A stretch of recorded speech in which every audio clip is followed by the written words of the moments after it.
Lake Wales is an area that is no stranger to hurricanes. Back in 2004, 3 hit Polk County, 4 hit the state of Florida.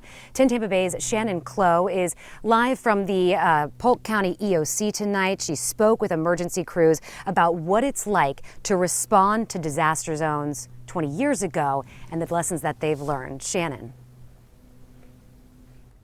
Well, Courtney, one of the biggest lessons they learned from Hurricane Charley was back in 2004, they were operating out of their agricultural center and they realized they needed a bigger emergency operations center. So the room I'm standing in right now is what they created, and it allows officials from all over Polk County to come together, monitor these storms like Hurricane Charley. And they say that having this is very vital to keep you safe if a storm hits again.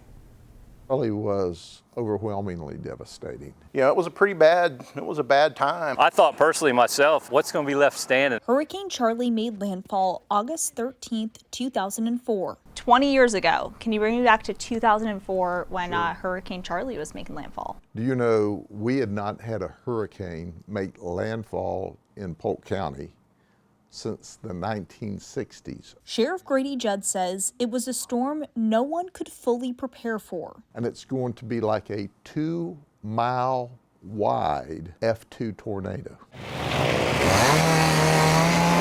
Those at the Lake Wales Fire Department hunkered down to prepare for the aftermath. It sounds like a freight train. It was just, the wind was incredible, just the sound it was making. Deputy Chief Travis O'Brien remembers seeing downed trees everywhere. The guys would sit on the front bumper with a chainsaw, come up to a tree, cut it, move it, sit back down on the bumper, we'd ease forward to the next tree. Their help was needed because during the storm, the fire truck stayed inside due to the high winds. 330, 350 calls we had pending once we were able to open the doors. But as Charley made landfall, Polk County deputies were still answering emergency calls. We went into treacherous, dangerous environments to help people get to the hospital that were suffering a significant emergency. Unfortunately, Hurricane Charley killed 15 people directly, including some who lived in Polk County. Charley really was, even though it was, a major hurricane, it really was the center was basically a 10-mile wide tornado. At the time, Paul Womble was working in Manatee County's emergency management.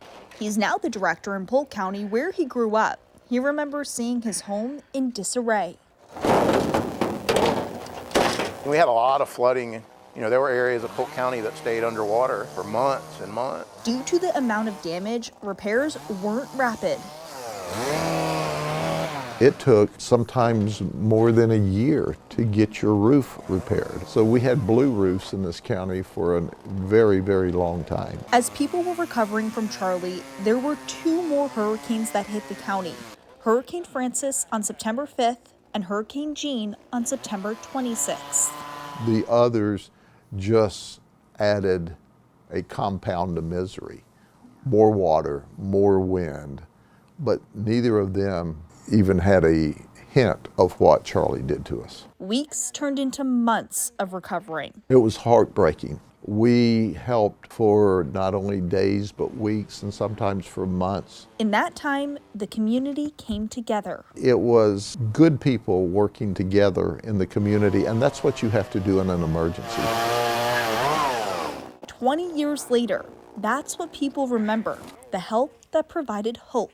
Well, we'll always be there in your worst times. That's our promise. A promise that won't be broken, even when a hurricane makes landfall. We will face the danger of the storm if we need to save lives. Because our beloved backyard is the same place hurricanes hit. Mother Nature is still ultimately in command. And tonight I want to give you a little behind the scenes. So if a severe storm is heading our way here in the Emergency Operations Center, this room will be packed with county officials 24/7. They will monitor that storm every step of the way. And this is just a part of the process to make sure they're doing their part to keep you safe. I'm live inside the Emergency Operations Center in Polk County. Shannon Clow, 10 Tampa Bay.